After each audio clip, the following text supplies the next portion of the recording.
नमस्कार दोस्तों। आज हम कक्षा 6 सामाजिक विज्ञान की सामाजिक एवं राजनीतिक जीवन 1 का अध्याय 3 सरकार क्या है, इस अंक को पढ़ने चल रहे हैं। तो पिछले अंक की तरह जैसे हमने आपको बताया था कि हम इस अंक में या इस वीडियो सीरीज में हम सिर्फ रीडिंग करेंगे, जहाँ पे थोड़ा बहुत एक्सप्लेन करेंगे। जो एक्सप्लेनेशन पार्ट्स होगा वो एक्सप्लेनेशन पार्ट जो है, जो व्याख्या के वाले भाग हैं, वो अलग से आएंगे। तो चलिए शुरुआत करते हैं।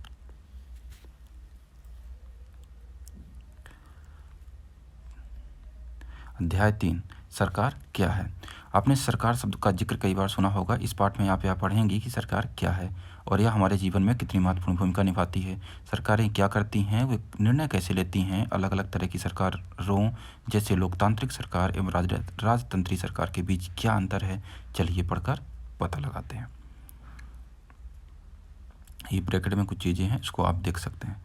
हर एक देश को विभिन्न निर्णय लेने एवं काम करने के लिए सरकार की ज़रूरत होती है। ये निर्णय कई विषयों से संबंधित हो सकते हैं। सड़कें और स्कूल कहाँ बनाए जाएं, बहुत ज़्यादा महंगी हो जाने पर किसी चीज़ के दाम कैसे घटाए जाएं, अथवा बिजली की आपूर्ति को कैसे बढ़ाया जाए। सरकार कई सामाजिक मुद्दों पर भी कार्रवाई करती है। उदाहरण के लिए सरकार गरीबों की मदद करने के लिए कई कार्यक्रम चलाती है। इनके अलावा वह अन्य महत्वपूर्ण काम भी करती है, जैसे डाक एवं रेल सेवाएँ चलाना।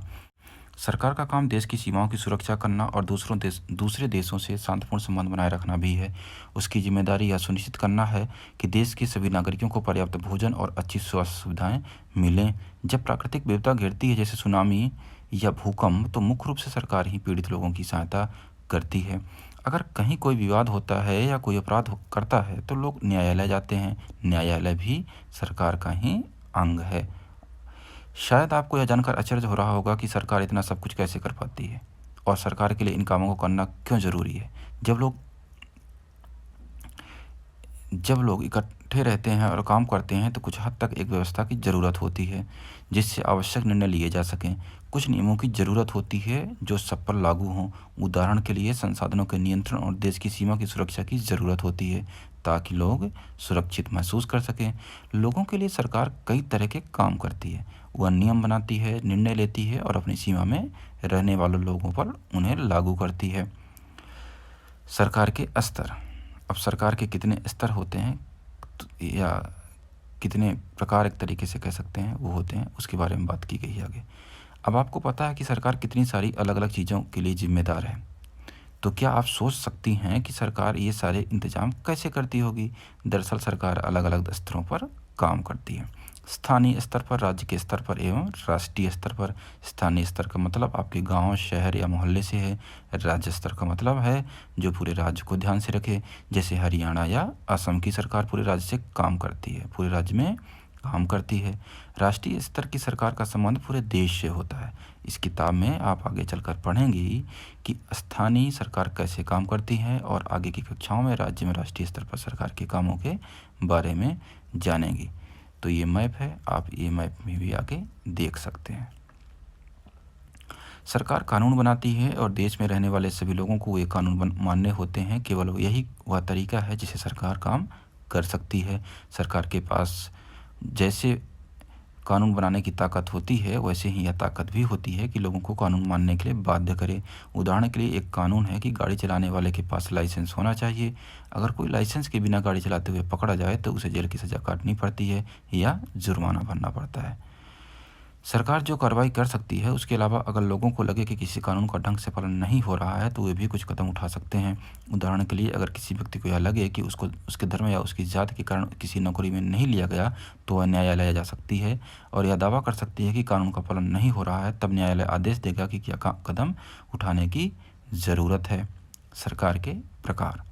सरकार को निर्णय लेने और कानूनों का पालन करवाने यानी उन्हें बाध्य कर बनाने की शक्ति कौन देता है। इस प्रश्न का उत्तर इस बात पर निर्भर करता है कि उस देश में कैसी सरकार है। लोकतंत्र में तो लोग ही सरकार को यह शक्ति देते हैं। लोग लोग ऐसा चुनाव के माध्यम से करते हैं। वे अपनी पसंद के नेता को वोट देकर चुनते हैं। एक बार चुन लिए जाने के बाद यही लोग सरकार बनाते हैं। लोकतंत्र में सरकार को अपने निर्णयों एवं उठाए गए कदमों को आधार बताना होता है और सफाई देनी होती है। एक दूसरी तरह की सरकार होती है जिसे राजतंत्रीय सरकार कहते हैं। इसमें राजा या रानी के पास निर्णय लेने और सरकार चलाने की शक्ति होती है। राजा के पास सलाहकारों का एक छोटा सा समूह होता है जिससे वह विभिन्न मुद्दों पर चर्चा कर सकता है।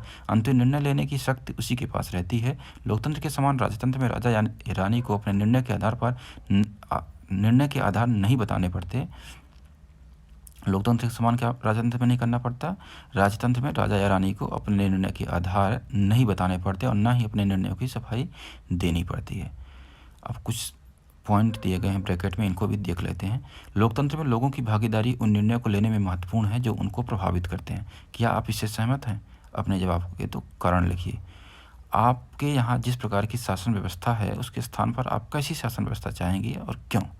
नीचे दिए गए कथनों में जो गलतियाँ हैं उन्हें सुधार कर लिखिए। तो इस तरीके की इसके ब्रैकेट वाले भाग को आप पढ़ सकते हैं। अब क्या है लोकतांत्रिक सरकार के विषय में। भारत एक लोकतंत्र है।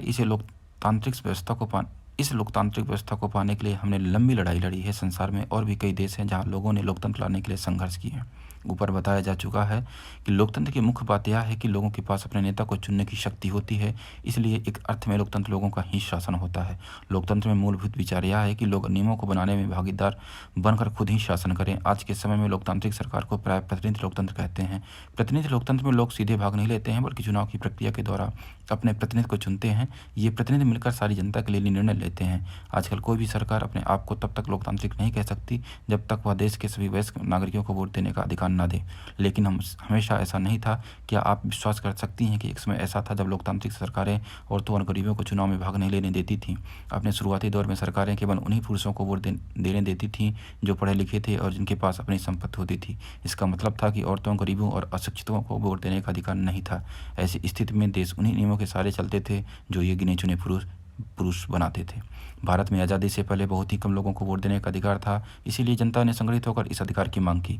गांधी जी समेत कई नेताओं ने इस अन्यायपूर्ण व्यवहार का विरोध किया। उन्होंने भी जोर शोर से यह मांग उठाई।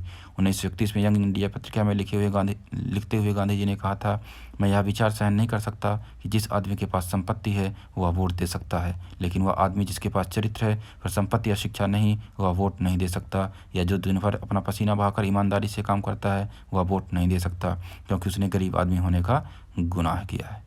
संसार में कहीं भी सरकारों ने स्वेच्छा से अपनी शक्ति लोगों के साथ नहीं बांटी है। पूरे यूरोप और अमेरिका में महिलाओं और गरीबों को सरकार के कार्यों में भागीदारी के लिए संघर्ष करना पड़ा। महिलाओं द्वारा मताधिकार के लिए किए गए संघर्ष ने प्रथम विश्व युद्ध के दौरान और मजबूती पकड़ी।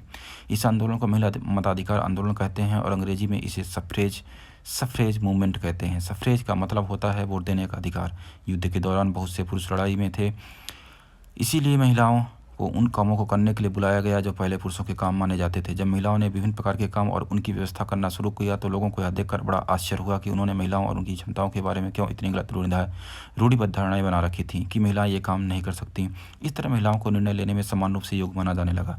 महिला मताधिकार आंदोलन के साथियों ने सभी महिलाओं के लिए वोट देने के अधिकार की मांग की। उनकी आवाज़ सुनी जाए, इसके लिए उन्होंने जगह जगह पर अपने आपको लोहे की जंजीरों से बांधकर प्रदर्शन किया। उनमें से कई क्रांतिकारी महिलाएं जेल गईं और भूख हड़ताल पर बैठीं। अमेरिका में औरतों को वोट देने का अधिकार 1920 में मिला, जबकि इंग्लैंड की औरतों को यह अधिकार कुछ सालों बाद यानी 1928 में मिला। पृष्ठ 33 और 34 पर मानचित्र वगैरह की बातें की गई है, तो इस ब्रैकेट में दे सकते हैं।